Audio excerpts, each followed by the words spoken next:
desde el CELS, que ustedes sabrán, es un organismo de derechos humanos que trabaja en la promoción y protección de derechos humanos desde 1979 en Argentina. Tenemos una agenda bastante amplia en relación con lo que significan las problemáticas de derechos humanos y hace varias décadas que trabajamos específicamente en materia de derechos de las personas privadas de libertad.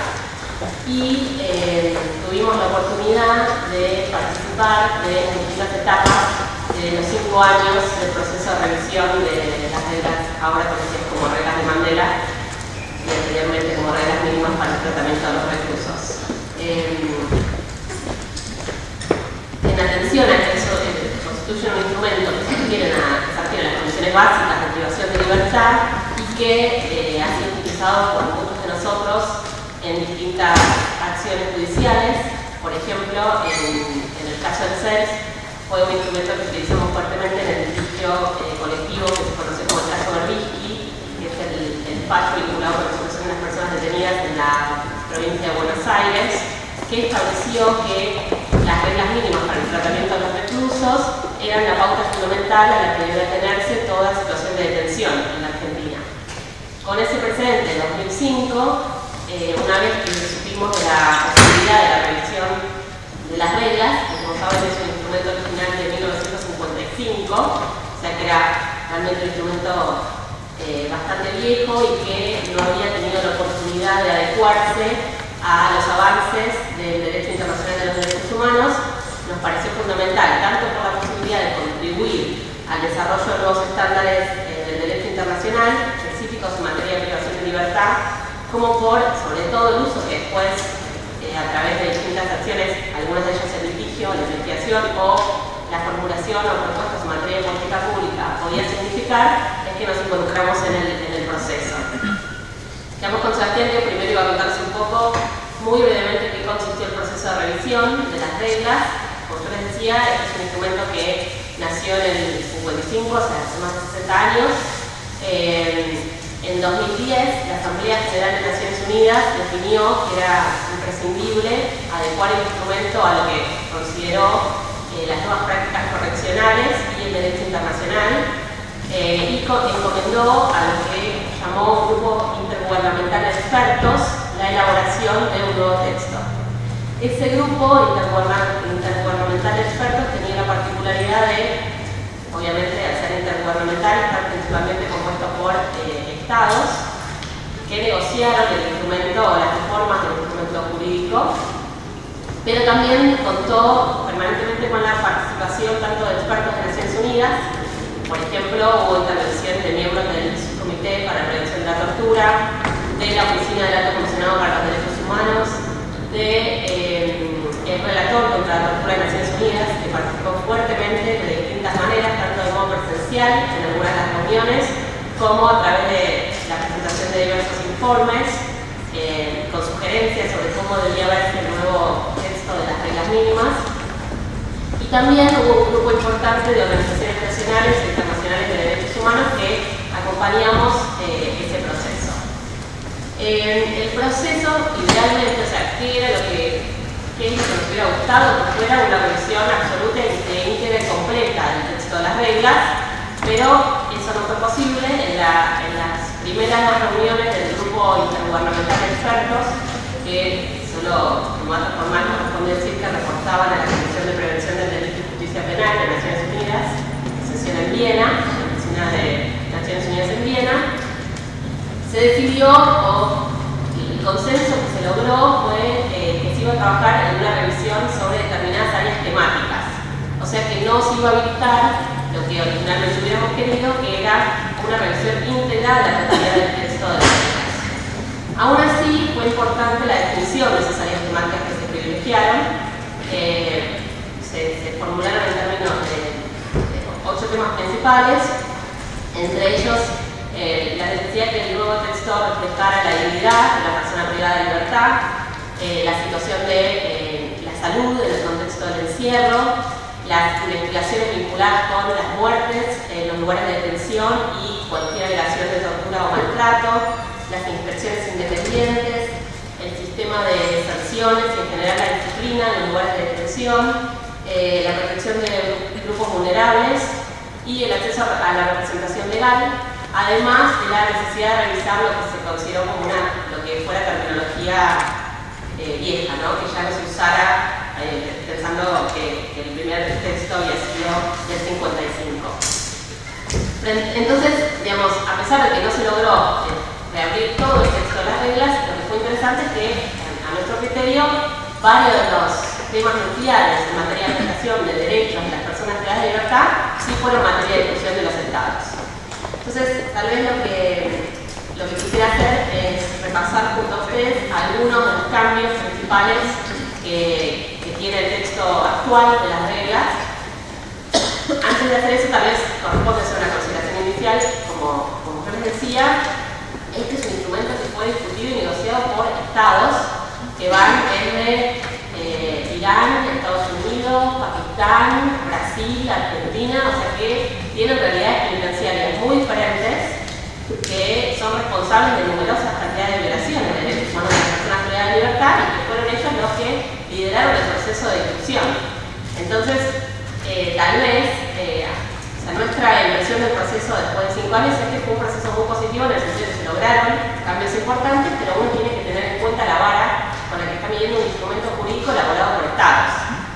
Hay otros instrumentos jurídicos importantes, como por ejemplo a nivel regional, los principios y buenas prácticas para la protección de los derechos privados de las personas privadas de libertad que elaboraron los miembros de la Comisión Interamericana de Derechos Humanos, que son expertos independientes. Entonces, es evidente que la vara con la que uno puede medir el avance de un texto jurídico elaborado por estados no es el mismo que aquel que surge de la elaboración de expertos independientes. Entonces, digo, mantengan eso en consideración porque, si bien se lograron cosas muy positivas, hubo algunos temas o que ni se trataron, como por ejemplo la cuestión del uso de la fuerza, o temas en donde hubiéramos querido ir todavía más allá y no se pudo en función de lo que significa tratar de lograr el consenso entre diversos estados. Aún así, hay, como les comentaba, temas nucleares en los que se modificaron las reglas y se adecuaron. El primer punto que yo mencionaba es la cuestión esta de lograr una serie de principios básicos, que son ahora las reglas 1 a 5, en el nuevo texto de las llamadas reglas Mandela, que trabajan o están inspiradas en la idea de la dignidad de la persona detenida. Y esto es importante porque se establece como límite incanjeable al proceder de la administración penitenciaria y como aquello que debe inspirar las políticas penitenciarias vinculadas con las personas privadas de libertad.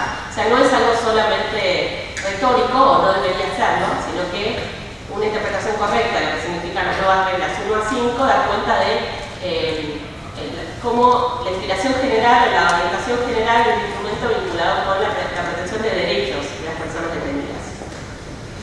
En ese sentido, en esas primeras reglas, aun cuando después se repite a lo largo de todo el instrumento, hay varias consideraciones en relación con la prohibición absoluta de la tortura, que les cuento, fue una discusión que a ustedes les parecerá absurdo que esto se debata, pero la verdad que fue un tema de debate en atención a la diferencia entre los estados que estaban ahí presentes, que tenían algunas dudas a la hora de poner, por ejemplo, la palabra absoluta antes de tortura, cuando uno dice prohibición absoluta de la tortura. Pero así fue, por suerte, digamos, estas cuestiones fueron avanzándose, se elaboró también en esas reglas que son principios generales, se logró que además de la cuestión de la dignidad, que además de la prohibición absoluta de la tortura y de los malos tratos, surgiera un punto específico vinculado con la necesidad de atender las necesidades específicas de cada persona detenida, lo cual es importante. Al mismo tiempo hay un punto muy importante en relación con la generación de ajustes razonables para las personas con discapacidad. Ustedes saben que, por ejemplo, la Argentina es parte de la Convención sobre los Derechos de las Personas con Discapacidad y que la cuestión de que los lugares de detención contemplen ajustes razonables es relevante. Desde el CEL, capaz uno pensaría que una persona que tiene una situación de discapacidad no debería estar ni siquiera detenida, debería estar bajo otro régimen, pero la realidad de los lugares de detención en el mundo entero indica que esas personas están muchas veces detenidas y si lo están, bueno, como mínimo deben proveerse ajustes razonables para acomodar sus necesidades en el lugar de detención. Lo que es importante también de estas primeras reglas 1 a 5 es que por fin expresan el paradigma a nivel global, que no existía antes, porque ustedes sabrán, no hay un tratado internacional sobre derechos de las personas privadas de libertad, existe este instrumento. Las reglas mínimas es el instrumento más específico a nivel global de derechos de las personas privadas de libertad. O sea, no existía un instrumento que previera la idea del Estado como garante de los derechos de las personas privadas de libertad. Y la nueva enunciación de las reglas, por lo menos el texto que les comento y algunas otras, refleja esta claridad sobre la posición que el Estado tiene y los deberes y obligaciones que tiene en relación con aquel que está detenido. Entonces hay una presunción de la responsabilidad del Estado frente a cualquier situación, cualquier cosa que acontezca con esa persona privada de libertad en el lugar de detención. Que de vuelta, capaz en función del desarrollo jurídico de nuestro país o en la región, ¿no? Desde ya no de la realidad de los lugares de detención, está claro que en Argentina sin duda es una de las principales problemáticas de derechos humanos, pero al menos en el aspecto jurídico sí hay bastante avance en la idea del Estado como garante. Bueno, esto por fin es un estándar global, lo cual no es menor. Y también eso implica que ante el texto de las reglas recoge entonces principios que surgen de la jurisprudencia de la Corte Interamericana de Derechos Humanos, que ha establecido ya hace mucho que ante cualquier fallecimiento o cualquier afectación grave o lesión que pueda atravesar una persona privada de libertad, el Estado tiene que dar una explicación fundada y convincente que justifica aquello que sucedió y que delinque responsabilidades, que más que blindar, identifica responsables y genere las sanciones correspondientes. Bueno, esto ahora se suma, digamos, como un estándar global. También se establece en este marco general, que surge de los principios generales, una obligación muy fuerte de investigación de toda situación que involucre la afectación de derechos de las personas privadas de libertad y con criterios de imparcialidad y efectividad. Y además la importancia de que las autoridades penitenciarias colaboren y desde ya se vean imposibilitadas de obstruir las investigaciones vinculadas con las situaciones que puedan afectar derechos de las personas privadas de libertad, lo que incluye una cuestión muy específica que nos parece y por la que teníamos mucho en la revisión, que es la obligación de remover de las investigaciones a todo personal que potencialmente pudiera estar implicado en aquello que atravesó esa persona privada de libertad. Porque, bueno, una realidad que sucede muchas veces es que la misma autoridad que es responsable de lo que sucedió es quien investiga. Bueno, las reglas tienen ahora un parámetro muy claro sobre la imposibilidad de que eso suceda, o sea que lo que debe suceder es que deba removerse toda persona que pueda tener o pueda haber tenido alguna responsabilidad sobre esa situación. Después hay una cuestión muy importante que creemos que es un avance y lo es también para la realidad argentina, que tiene que ver con la obligación de investigar toda muerte en un lugar de detención.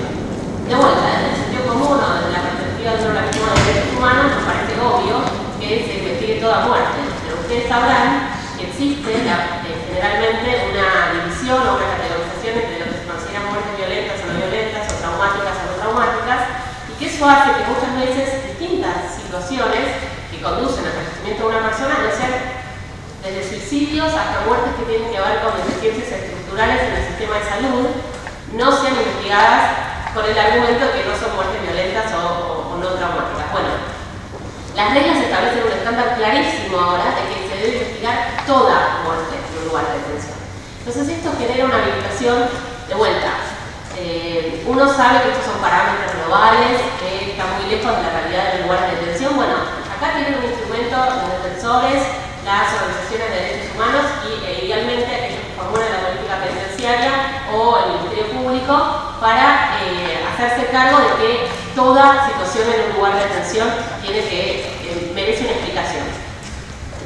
Al mismo tiempo es muy importante también los cambios que existen en relación con las reglas vinculadas con la información y el registro de las situaciones en los lugares de detención. Uno de los puntos principales que hubiéramos querido que tuviera más detalle todavía, pero bueno, conseguimos esto, es la regla 7 que establece condiciones específicas en relación con la información de las personas detenidas, pero además se refiere a la importancia de la evaluación o de tener información sobre la capacidad, los niveles de ocupación de los lugares de detención, que para aquellos que estamos preocupados por la situación de sobrepoblación que reina en los lugares de detención, es fundamental y que conduce, o como mínimo acompaña, otros estándares que existen a nivel regional, como por ejemplo el principio 17 de los principios y buenas prácticas para la protección de los derechos de las personas privadas de libertad de la Comisión Interamericana, que algunos de ustedes sabrán que tiene un sistema muy claro de medidas contra el hacinamiento. Entonces, en los lugares de detención en la Argentina, todavía sucede, y en muchos otros lugares, la capacidad de los lugares de detención no suele estar bien definida, no hay un criterio claro de plaza penitenciaria, muchas veces se cuentan colchones para definir, digamos, cuántas personas pueden estar alojadas en un lugar, y la idea de que en realidad debe registrarse la capacidad o la ocupación de un lugar de detención conlleva a pensar que deben generarse otros indicadores sobre lo que significa la posibilidad de detener o no una persona en un lugar en función a lo que uno esperaría que fuera un concepto más complejo de plaza penitenciaria, que debería garantizar condiciones mínimas como, por supuesto, cuestiones básicas de ventilación, luz, pero no, digamos, no puede ser un colchón, digamos, hay que haber un lugar específico para que la persona pueda estar, posibilidades de acceso al trabajo, a la educación. Bueno. Entonces, la idea de un registro que analice los niveles de ocupación y en función de eso se generen políticas penitenciarias nos parece algo bastante importante. A la vez, en materia de disciplina y sanciones, hay avances en relación con la reducción de los niveles de discrecionalidad de la administración penitenciaria en el nuevo texto de las reglas.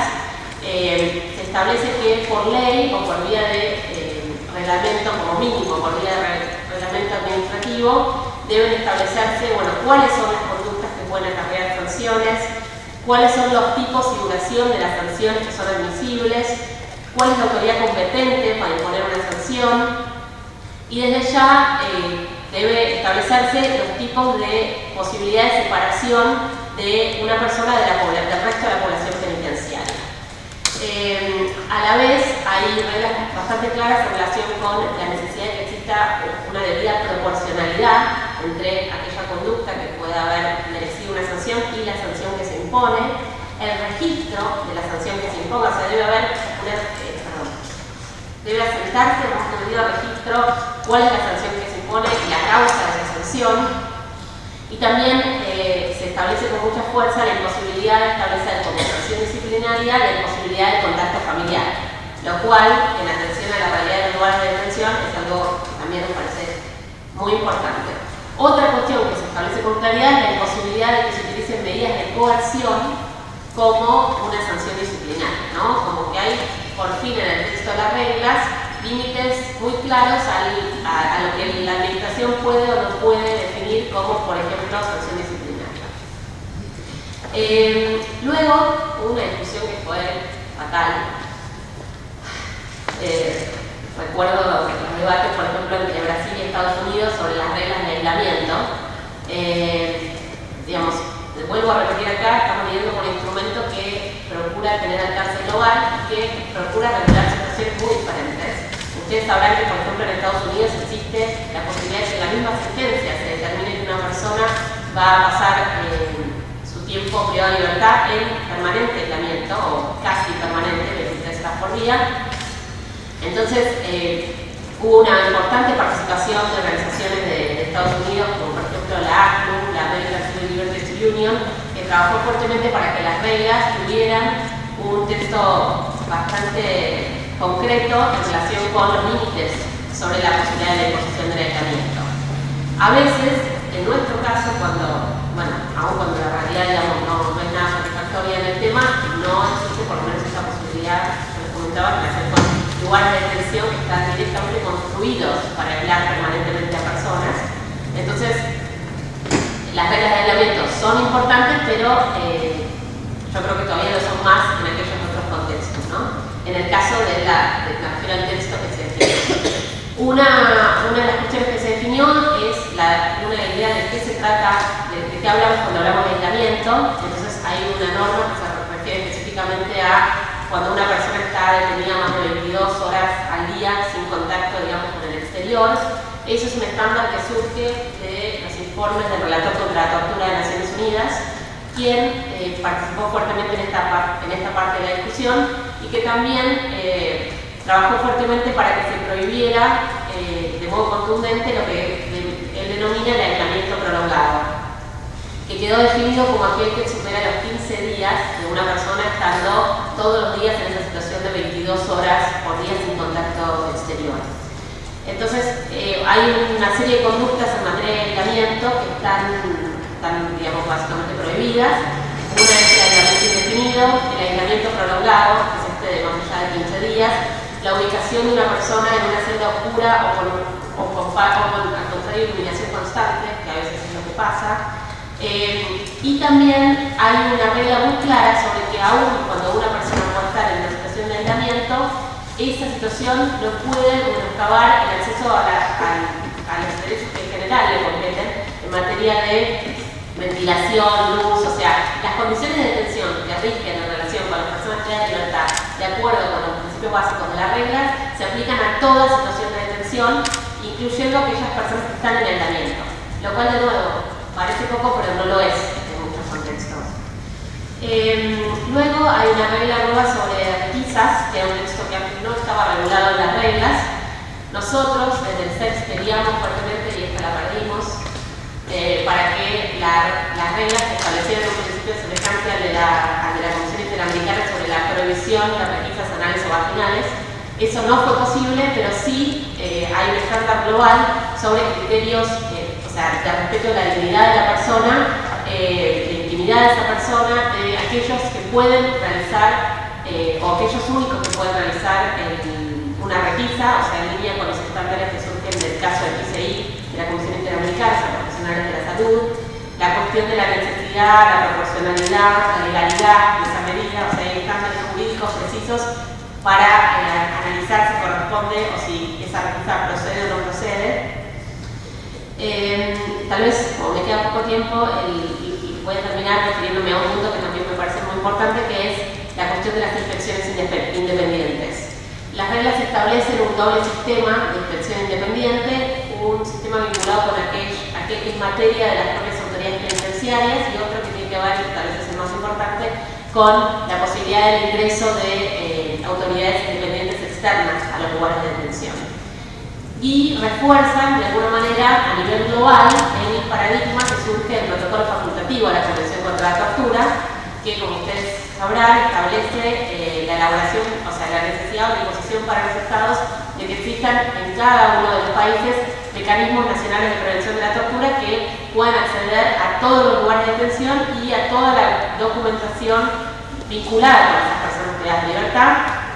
Y en el texto de las reglas se refuerza la idea de que esos inspectores independientes tienen que tener acceso a todo el material, tener capacidad de elegir a cualquier lugar del lugar de detención para visitar, tienen que tener capacidad de entrevistar a cualquier persona de manera colectiva o individual, la importancia de que haya personal calificado realizando esas inspecciones de modo interdisciplinario, que haya un adecuado balance de género, que haya integración de profesionales de la salud en los equipos de inspección. Entonces, digamos, que se elabore un informe escrito que entre en diálogo con las autoridades penitenciarias para, digamos, que esas inspecciones redunden en mejoras en los derechos de las personas privadas de libertad. Entonces, digamos, de nuevo, nos parece que es un texto que representa un avance en relación con los parámetros globales. El desafío que vivimos diariamente en organizaciones como el CES, y bueno, me imagino que muchos de ustedes desde distintos lugares en la justicia, es lograr ahora la aplicación real y efectiva de las reglas, porque si no, es un texto que es muy lindo, pero que no significa mucho. Involucra esto básicamente de que se den las condiciones de voluntad política y que los jueces y aquellos que tienen la capacidad de investigar las instancias judiciales se apropien de este texto en términos de la definición del contenido de los derechos de las personas privadas de libertad. Así que esperamos que ese sea el camino y todos acá podemos hacer algo para que eso suceda. Muchas gracias. Lo primero que quiero compartir con ustedes es que la aprobación de las conocidas como Mandela ha motivado en la Defensoría General de la Nación, junto con el CES y la Protección Penitenciaria, la elaboración de una campaña de difusión de estas reglas. Las tres instituciones están fuertemente involucradas en que se conozcan un poco para que los diferentes actores se puedan apropiar y que esto pueda convertirse en un instrumento útil, no digo de cambio social, que se beneficioso, pero al menos que genere algunas modificaciones en la práctica. Esta reforma de reglas de Mandela, como decía Gabriela, es de verdad importante, pero debo ser honesta y compartir con ustedes que en mi opinión, más cerquita, ¿me escuchan mejor? Que en mi opinión nos deja un poco gusto a poco. La razón de por qué nos quedamos con este gusto a poco la explicó Gabriela perfectamente, pero voy a agregar unos datos al proceso de elaboración.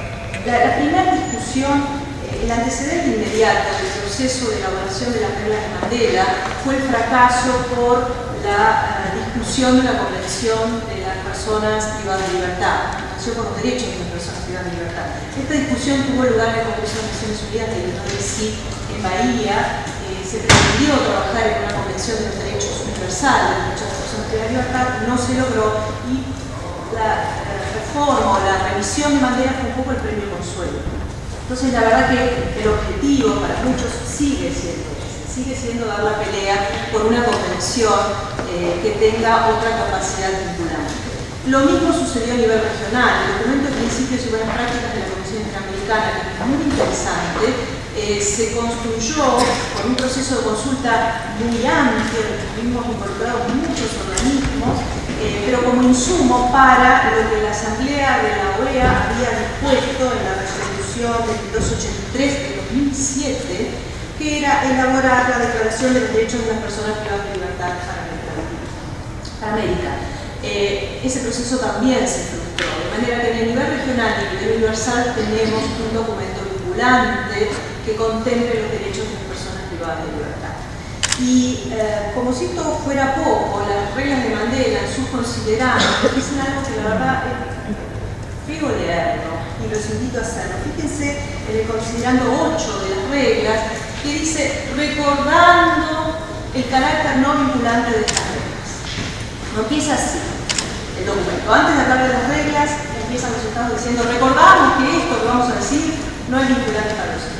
Por supuesto que esto tiene que ver con un proceso de negociación política entre estados y por supuesto que como la mayoría de los documentos de las Naciones Unidas tienen un carácter excesivamente programático, porque tienen que contemplar los intereses de países tan disímiles, como decía Gabriela, Irán, Argentina, Estados Unidos o, no sé, Canadá, que tiene un sistema penitenciario modélico.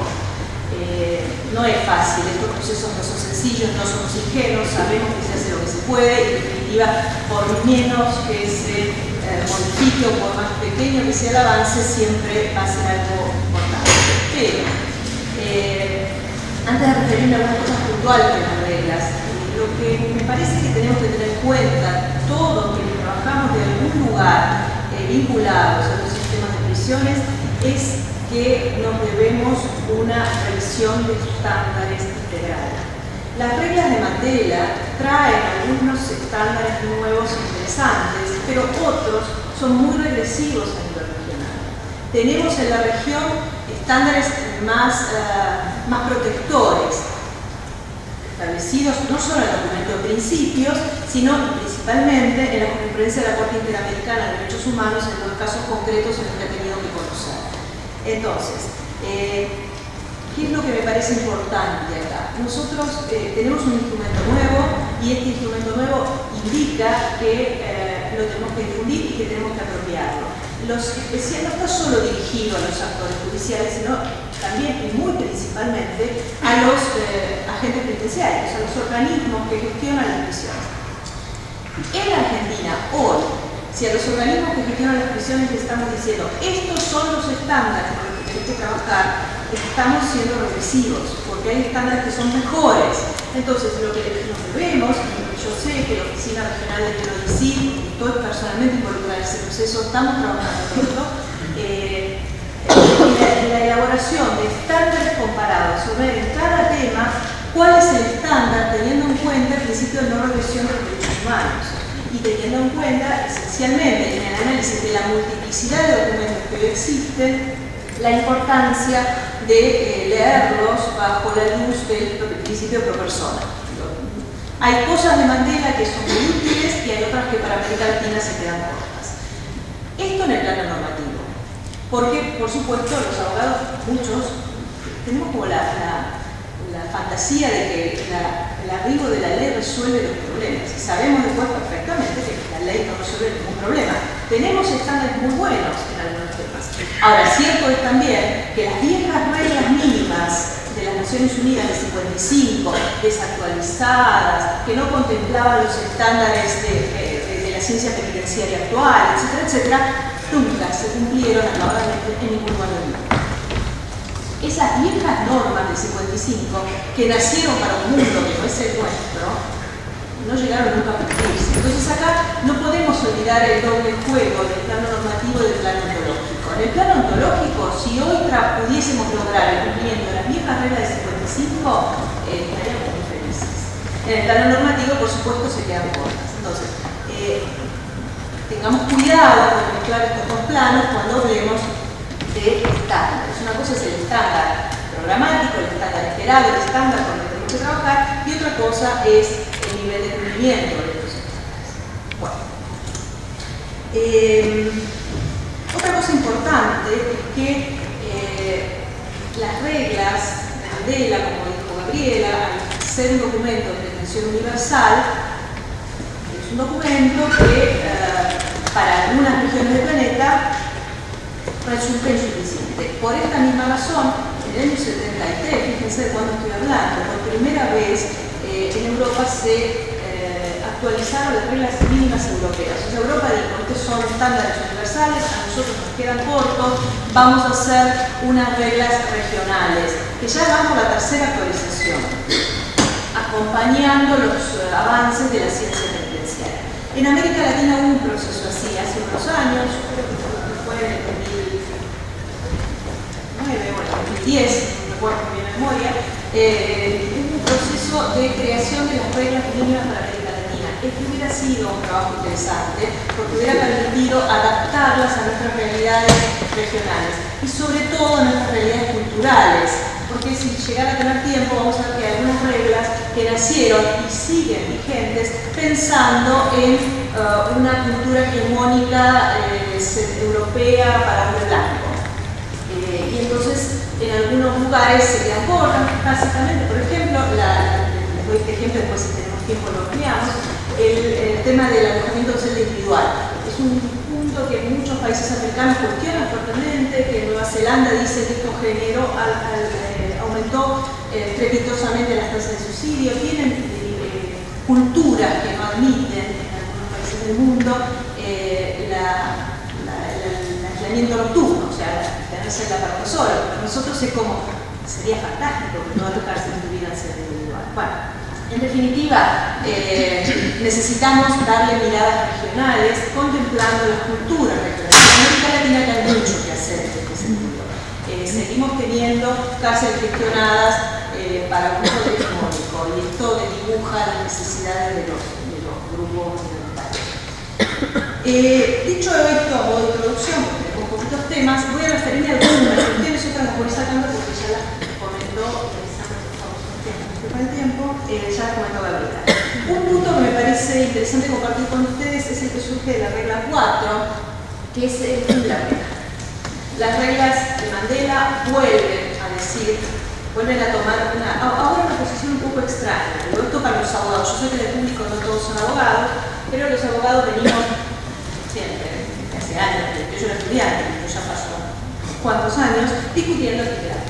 Y todos ustedes conocerán, que son abogados, la discusión sobre si la pena debe tener fines preventivos generales, fines preventivos especiales, son ninguno de estos, o simplemente recidivista, toda esta discusión. Lo cierto es que las viejas reglas decían que la pena debía servir, a ver si lo traje anotado, el objetivo para proteger a la sociedad contra el delito y reducir la reincidencia. Esta fórmula se repite en la nueva regla 4. Esto es un fin de prevención general. Pero a continuación, la nueva regla dice que estos objetivos solo pueden alcanzarse si se aprovecha el periodo de privación de libertad para lograr en lo posible la reinserción de los ex reclusos en la sociedad tras su puesta en libertad. Esto suena más a prevención especial. Entonces, parecería que acá Si uno quisiera llevar práctica esta regla y darle un sentido al sistema penitenciario, o la pena sirve para fines preventivos generales o sirve para fines preventivos especiales, y esto obliga a gestionar la pena de prisión de un modo diferente. Y parece que hubo una negociación acá en que sobre cada cosa. Yo sé que la hubo, de hecho participé en la reunión de Buenos Aires, en la de Loja, en Qatar, el año pasado, y quedó algo que no nos sirve mucho, no es para una cosa o para la otra. Las reglas europeas, en su última actualización, tienen algo mucho más interesante, que dice que la pena debe servir para, no sé si lo tengo a mano, bueno, para la reintegración social, la tengo a mano, pero básicamente la reintegración. Y hay una diferencia muy interesante de reintegración y resocialización. Que la resocialización apuesta a las herramientas de tipo psicológico para operar sobre la persona, tanto que la reintegración apuesta a ofrecer herramientas más de tipo sociológico. Apuntemos al trabajo, a la educación y a las herramientas para volver y poder conseguir trabajo, o apuntemos a ver qué problema tenés y te trata. Ambas son preventivos especiales, pero hay una diferencia muy importante. Entonces, me parece que lo que lograron hacer los europeos al revisar sus reglas mínimas es más interesante, hablar de reintegración. Las reglas de Mandela, ya les digo, mencionan proteger a la sociedad y resocializar al individuo en ese principio general que surge de la regla 4, pero a continuación, para que después las lean, si no perdemos tiempo, la regla 25, la regla 93 y la regla 94 hablan de reeducación. Entonces parecería que la reeducación también es otra cosa. Si yo tengo que reeducar a alguien, no es exactamente lo mismo que si tengo que resocializarlo, y definitivamente no es lo mismo que si tengo que reintegrarlo. Parecería que hay una disprolijidad en el lenguaje, que es uno de los fines que pretendió la actualización, que está bien que la finalidad era quitarle el cuerpo obsoleto, pero lo cierto es que quedó ese principio general que la pena debe servir para proteger a la sociedad, para resocializar, no, para reinsertar, y luego habla de reeducar 3 veces a lo largo del día. Hay un problema que si lo analizamos de verdad y pensamos que esto en las reglas de la desarrollo no es sencillo de resolver. Bueno, no vamos a ampliar mucho más con esto. Sí mencionarles entonces en otro orden la importancia, esto me parece una base real, de incorporar el capítulo de gestión de los expedientes de los reclusos. Ya lo mencionó Gaby, no voy a reiterar lo que ella dijo, pero sí decirles que la gestión de la información en los sistemas penitenciarios es una deuda enorme de todo el mundo, y que las reglas de Mandela incorporan las reglas 6, 7, 8, 9 y 10, o sea, todo un capítulo sobre la necesidad de que los sistemas penitenciarios gestionen la información de los reclusos, así las llaman. En esa gestión de información hay 2 puntos que quiero mencionarles que me parecen interesantes. En la regla 7 se dice que la información de las personas que ingresan a los sistemas penitenciarios, el nombre, la edad, todo esto, debe hacerse respetando el género con el que el propio recluso se identifique. Este es un avance que se destapó, creo yo. Me parece que pasó, quedó ahí, pero esto de respetando el género es realmente más protector, incluso que el documento de principios de la Comisión Interamericana, que habla de sexo, respetando el sexo de la persona. Y a continuación, esa misma regla 7 dice que se deberá registrar, esto sería un problema, va a ser un problema, la fecha, hora y lugar de detención, que va a obligar, que es un dato interesante, pero que va a obligar a los sistemas judiciales a coordinar con los sistemas penitenciarios, que en el ingreso le indiquen la fecha, hora y lugar de detención de la persona, dato que hoy no se registra en los penitenciarios. Se registra la fecha de ingreso al sistema, pero no la fecha de hecho, el lugar y la hora de detención.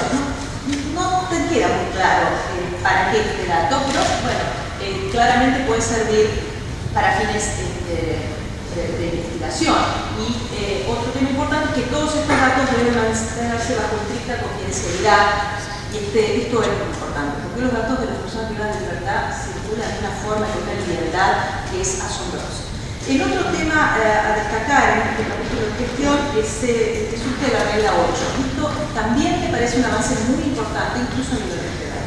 La regla 8 dice que se deberá registrar en ese registro, en esa gestión del expediente de cada persona privada de libertad, la fecha de las audiencias y la representación jurídica. ¿Por qué la fecha de las audiencias es muy importante? Esta es una vieja discusión que se ha dado sobre todo en países como Francia, que tienen enormes tasas de suicidio penitenciario. No solo Francia, Francia es un país nórdico, pero Francia es un caso llamativo. ¿Por qué es importante que el servicio penitenciario tenga registradas las fechas de las audiencias? Porque hay tres momentos críticos en materia de suicidio penitenciario. Uno es el ingreso, otro es la condena, y el otro, el tercero, es alguna desgracia personal, un hijo, esposa, etc. ¿Qué sucede muchas veces? En el ingreso, que luego está en la regla 30.c del capítulo de servicios médicos, se indica que el estudio médico de ingreso de personas privadas de libertad deberá, detectar todo indicio de estrés psicológico, sigue, incluido el riesgo de suicidio. Esto es importante. Cuando la persona ingresa en un alto riesgo de suicidio, debe que haya un estudio para tratar de detectar esto. Detección que, si hay psicólogos o psiquiatras en la sala, podrán luego enviar que no es nada sencillo hacer, no es que yo en una entrevista ya me doy cuenta. Pero bueno, es un dato importante. El otro momento es la audiencia, que el servicio penitenciario sepa cuándo va a ser la audiencia de juicio oral, por ejemplo, en el que la persona puede volver al penal condenada cuando salió con la ilusión de irse en libertad, es un dato que el servicio debe tener y que puede aprovechar muy bien en los programas de prevención del suicidio.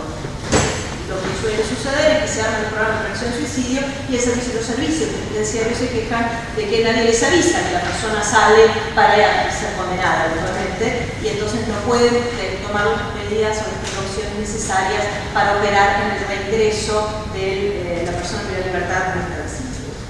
Bueno, este dato me pareció importante. Hay muchos más, pero necesariamente deben ser así como hizo el indicado de datos que me parecieron interesantes. Esto va a sacar muy bien. En materia de alojamiento, hay algo interesante. La regla 12, que no se modificó, es la misma, que estaba en el texto original, vuelve a decir que las personas tienen libertad de contar con cuartos individuales.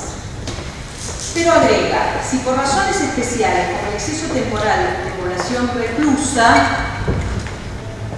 sea necesario alojar a más de una persona, nunca podrán ser dos. Y esto también es algo que es importante en un documento global como las reglas de Mandela lo indique. Tan importante que cuando se hizo la última cárcel Mendoza acá en Argentina, la de la Cheuta, hace ya habrá sido en el 2017, tengo una persona de memoria, cuando fuimos a ver la cárcel en obra, habían hecho las celdas compartidas de a dos. Entonces una de las observaciones fue, señores, no puede haber dos. Si van a ser mínimo tres, para evitar que una persona fuerte se aproveche de una débil, al menos tres. Este también es un estándar que en materia de gestión penitenciaria está bastante desarrollado en el mundo. Está bien que no hayan contemplado las reglas, pero para algunos países, no es nuestro caso, este es un problema. No es nuestro caso, pero sí es el caso de algunas comunidades en Uruguay, enfrente, donde nos dicen nosotros tenemos lugares, prisioneros que no pueden dormir solos, por una razón cultural que se llama de explicar, que necesitan, tienen un concepto de comunidad muy fuerte, muy distinto al que tenemos nosotros, y poner a las personas, mismo en algunas comunidades de Nueva Zelanda, solas a vivir, podría ser tomado como un factor de tremendo estrés y de fuerte depresión que generaría a la postre tasas de suicidio descomunales. De manera que esto también es un estándar, como dije, centro europeo, pero no es válido para todo el universo. La regla 13, que tampoco se modificó, vuelve a decir que cada recluso deberá contar con suficiente volumen de aire, superficie mínima y iluminación, calefacción. Yo sé que esta fue una pelea que se dio para tratar de revisar esto y fijar estándares más precisos en materia de qué queremos entender por superficie mínima, pero cuando trabajemos con las reglas de Mandela, en capacitación, en entrenamiento del personal penitenciario, esta regla debe darse en contexto regional. Nosotros tenemos que la Corte Interamericana, en el caso Montero Larguren, seguramente lo conocen por el caso de Katia contra Venezuela, en el año 2007, si no me falla la memoria, 2006, parágrafo 90, pues ahí lo quiero buscar, 91, La Corte Interamericana dice que es razonable que una superficie mínima sea de 7 metros cuadrados por prisionero. Es un estándar muy alto, el estándar universal es bastante más bajo, incluso el estándar del Tribunal Europeo contra Rusia es bastante más bajo, pero esta regla 13, que no se modificó, no es tan grave que no se haya modificado porque en el medio hubo muchos desarrollos, como por ejemplo los desarrollos del Comité Internacional de la Cruz Roja, que tienen un muy detallado trabajo sobre volumen de aire, cantidad de metros de uso exclusivo, cantidad de metros de uso común, 5 minutos, perfecto, etcétera, etcétera. Entonces, estos son los textos que hay que leer en contexto sobre todo regional, pero en este caso también universal con los trabajos del Comité Internacional de la Cruz Roja.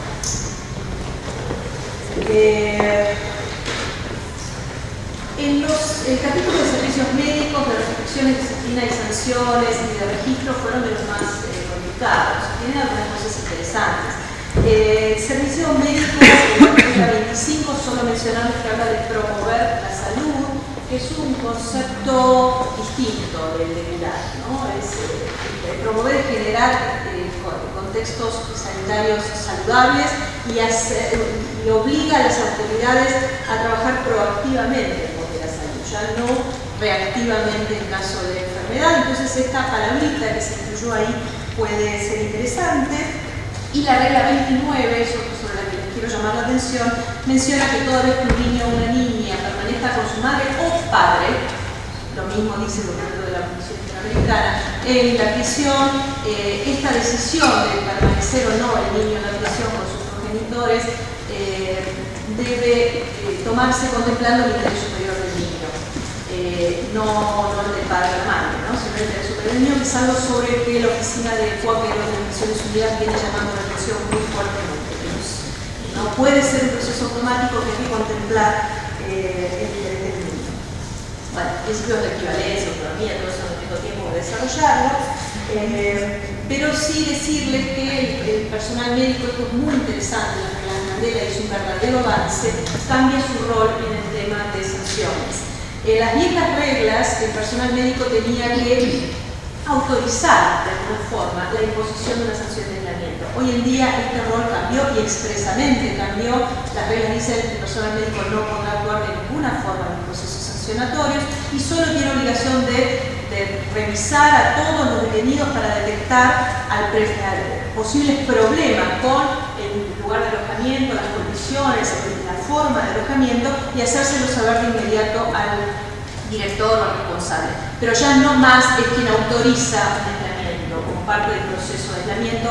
Esto es muy importante y generaría solamente esta regla y el análisis disciplinario, ¿no? Para trabajar un poco sobre el rol médico, la profesión, el juramento hipocrático, el juramento de Atenas, de los médicos en situación de prisión, etcétera, etcétera.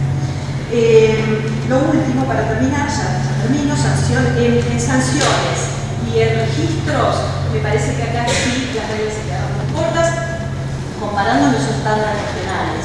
En sanciones dice que la definición de las conductas que van a constituir infracción puede hacerse por ley o por reglamento. Nosotros tenemos fuertes argumentos en el sistema interamericano para decir que solo deben hacerse por ley, a partir del artículo 30 de la Convención Americana, que dice que cualquier restricción de derechos debe autorizarse por ley, así que me parece que acá nuestro estándar regional es mucho más fuerte. Y en materia de registros, como ya dijo Gabriela, continúan autorizando, bien que de manera más blindada, con más requisitos. Esto es un avance a nivel global, pero no a nivel regional.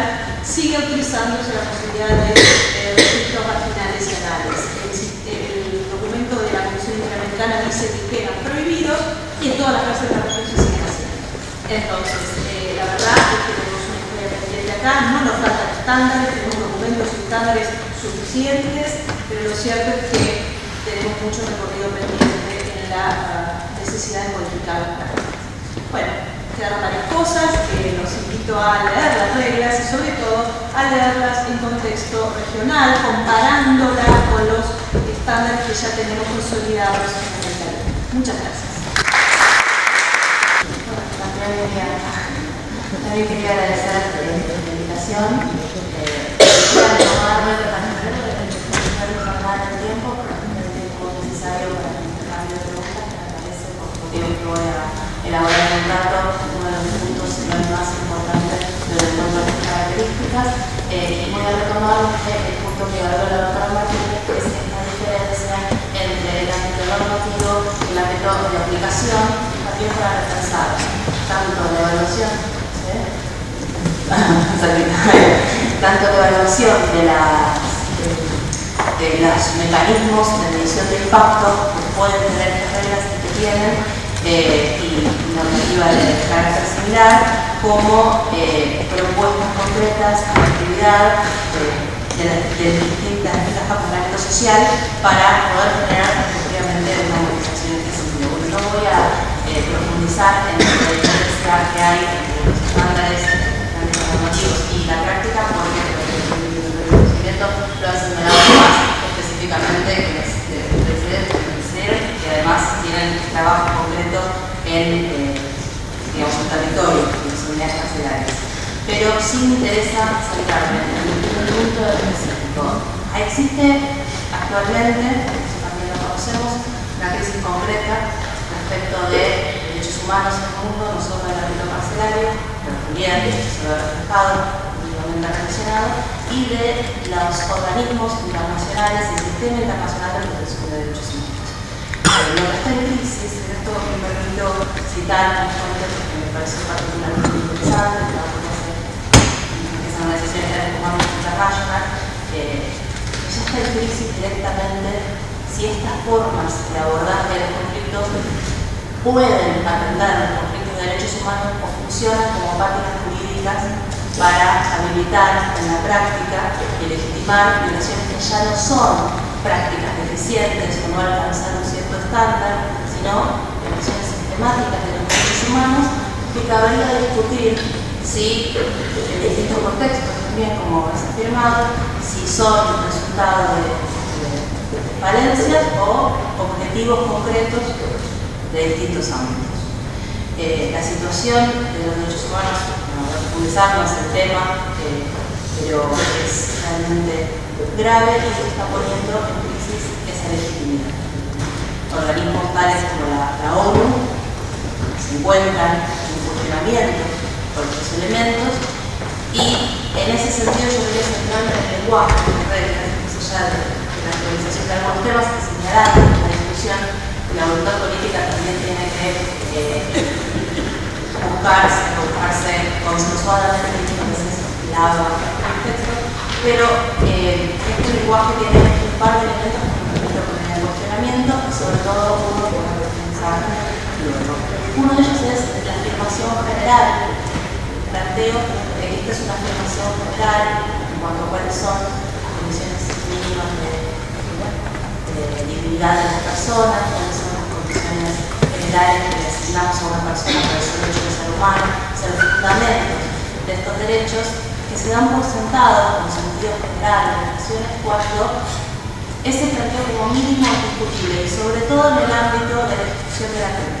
Y me permito en este sentido también señalar, por ejemplo, de costado, que como señalaron, también como señaló particularmente Gabriela, parte de estos textos son contradictorios entre sí porque las discusiones que se dan hacen que se ponga una parte y se ponga otra. Pero el último informe de la Comisión Interamericana de Derechos Humanos sobre situación del privado de libertad en el ámbito de América se señala ciertos estándares establecidos desde hace muchísimo tiempo en forma normativa que no se cumplen, y esto se debe a la falta de políticas integrales por parte de los estados y a la apatía de las sociedades.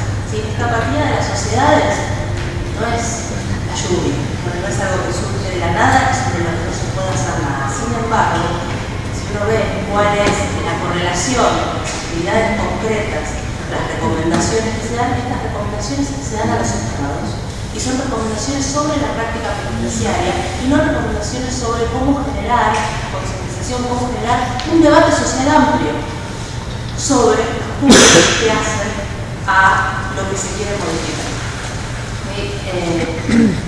Además, organizaciones tales como el IDH, que es una de las que tiene mayor actividad, al menos en el ámbito nuestro, tanto en su jurisprudencia como en citas específicas que están con problemas de financiamiento graves.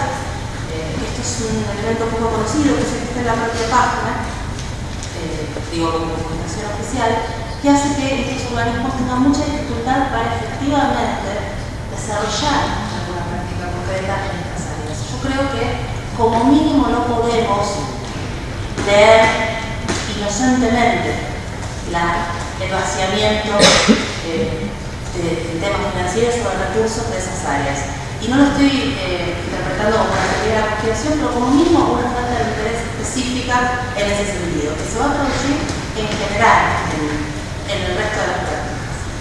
Y en ese sentido, quería decir que, bueno, que estas propuestas de implementación de medición de impacto por fuera de las mediciones de impacto normativas, una de las formas clásicas de tematización acerca de cómo este tipo de elementos, como el premio Mandela, tienen impacto en la realidad, tiene que ver con cómo son recogidas por otras normativas, si esto se traduce en su reconocimiento en los ámbitos locales, etc. Yo no niego que esto pueda tener un impacto, tiene un impacto claramente en la discusión social, pero es un impacto acotado, ¿sí? Y la regulación de cómo esto se relaciona o no con la práctica carece de sistematización en la información, al menos en la información básica que recibe la población, y en el análisis de las distintas variables. No es lo mismo que se diga en un espacio, en un contexto determinado, que pueda hacer un análisis de la situación carcelaria en base a la normativa respecto al tratamiento de recursos, pero uno no puede ignorar que existen otras variables en ese contexto que también pueden incidir o inciden en la situación carcelaria y en la forma en que se va a interpretar. No pareciera haber un esfuerzo muy concreto, o al menos con demasiado éxito, en modificar esas formas de evaluación, esos enfoques. Y este es un problema, sobre todo porque una de las cosas que se declara permanentemente es que estos estándares instrumentales de generar discusiones entre estados, de generar discusiones con ciertos grupos especializados, y particularmente cuando se llama grupo de expertos, que se apunta en el objetivo central, no ha traído, no ha conllevado un aumento de los estándares de derechos de las personas privadas de su libertad, sino que la situación está, si no igual de grave, agravándose. No digo que sea solamente por el tema normativo, pero no se puede negar que no hay una progresión tan concreta del impacto. En ese sentido, siempre quería centrar, y este es el punto, en lo que es el grupo de expertos. Tanto en el texto, de preámbulo, a mí me interesa mucho siempre, más allá del texto de las reglas, que me parece muy importante, la forma en que se utilizaba el lenguaje, en las declaraciones de Virginia. Declaraciones de Virginia que, como se documento y como son otras características, comienzan por decir la importancia de la declaración. Igual no está mal, pero es una especie de reafirmación. Y luego habla del trabajo de comisiones de expertos, ¿sí?, en estas discusiones cerrados, y esta idea de que son los expertos, siguiente virtual, de vuelta, son planteos para ver cuáles son las consecuencias de utilizar un concepto u otro, de expertos, como que les tienen a su cargo analizar la situación carcelaria, la relación que puede haber políticamente entre Estados y los representantes de los Estados, en cuanto a los estándares posibles de implementación, o al menos de implementación discursiva en un ámbito normativo, reafirman una visión de la sociedad de dependencia. ¿Sí? Esto es un fundamento central de una visión del habitante como de dependencia. Las lógicas de expertos, las lógicas técnicas, cuando tienen ese énfasis, lo que pensar que el ciudadano de a pie, el habitante de a pie, no está capacitado y además no tiene ninguna responsabilidad en la relación con ese fenómeno. Eso se delega en el suceso. Esto genera esa apatía social, ¿no? Por eso decía, no sale, no crece como de una, digamos, como un hongo después de la lluvia, sino que se genera, se alimenta, se autoalimenta y se retroalimenta. Y en ese sentido, nosotros creo que tenemos una función grande en revertirlo, proponiendo una visión de autonomía. desde nuestras prácticas. Yo celebro en ese sentido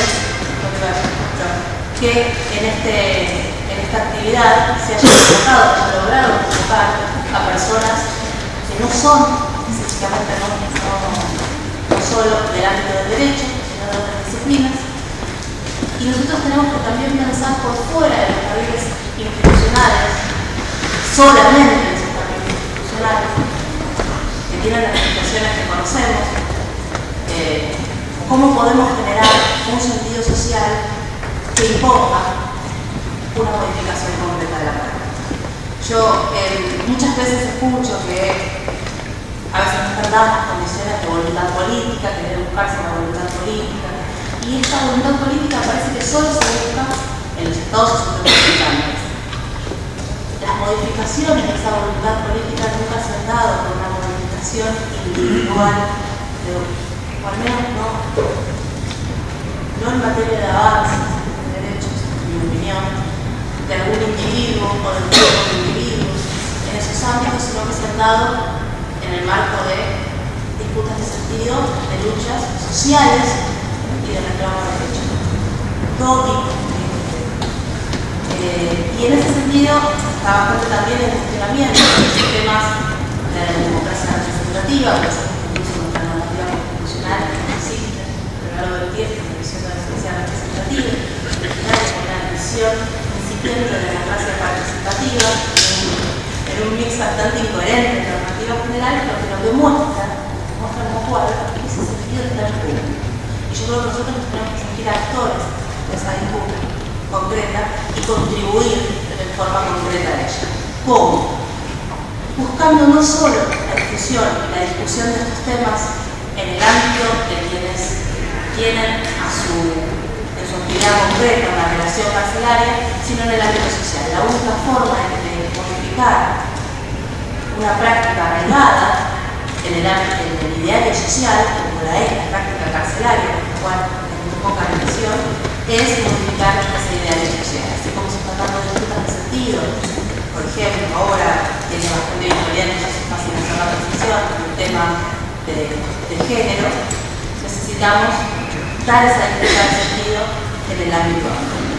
Y en ese sentido, para darla, lo primero que tenemos que hacer es mirar qué es lo que nosotros naturalizamos. Y para ver qué es lo que nosotros naturalizamos, vamos a tener que mirar por afuera del grupo nuestro.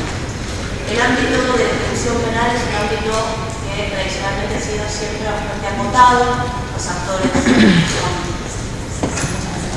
digamos, y en ese sentido necesitamos generar una actitud distinta también nuestra, implica un grupo. ¿Por qué? Porque la práctica como la conocemos, estamos acostumbrados tratar de normativos, a denunciar sus diferencias en la práctica, a plantear cuáles son las responsabilidades de los estados, es donde estamos cómodos, pero esto solo al menos no está dando resultados como mínimo suficientes. Entonces necesitamos enfocarnos de otra manera, y yo creo que la manera de enfocarnos es precisamente entender que nunca va a poder llegar esa disputa en una superespecialización o un grupo de expertos, sino que tiene que estar en la sociedad amplia y que quienes intentan saber en el ideario social como el grupo de expertos tienen